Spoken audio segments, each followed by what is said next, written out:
যারা হত্যাকাণ্ডের সাথে জড়িত তাদের তো অবশ্যই আইনের আওতায় আনতে হবে। এতে তো স্বরাষ্ট্র উপদেষ্টা লেফটেন্যান্ট জেনারেল মোহাম্মদ জাহাঙ্গীর আলম চৌধুরী বলেছেন, বিশ্ব ইজতেমার ময়দান দখলকে কেন্দ্র করে হতাহতের ঘটনায় যারা জড়িত তাদের অবশ্যই আইনের আওতায় আনা হবে। এখানে ছাড় দেওয়ার কোনো অবকাশ নেই।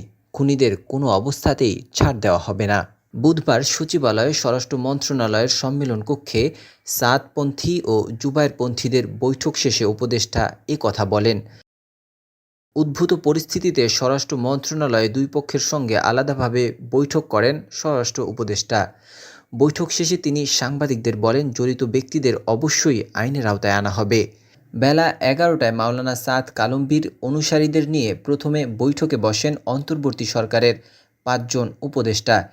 এতে স্বরাষ্ট্র উপদেষ্টা লেফটেন্যান্ট জেনারেল মোহাম্মদ জাহাঙ্গীর আলম চৌধুরী সভাপতিত্ব করেন।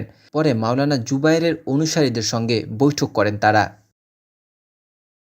স্বরাষ্ট্র উপদেষ্টা বলেন, আমি প্রথমেই গভীর শ্রদ্ধার সঙ্গে স্মরণ করছি আমাদের যে 4 জন ভাই গতরাতে শহীদ হয়েছেন। আল্লাহ যেন তাদের বেহেশত নসিব করেন, আর যারা আহত হয়েছেন তারা যেন তাড়াতাড়ি সুস্থ হয়ে ওঠেন। তাদের সুচিকিৎসার জন্য যদি কোনো ব্যবস্থা নিতে হয় আমরা অবশ্যই নেব।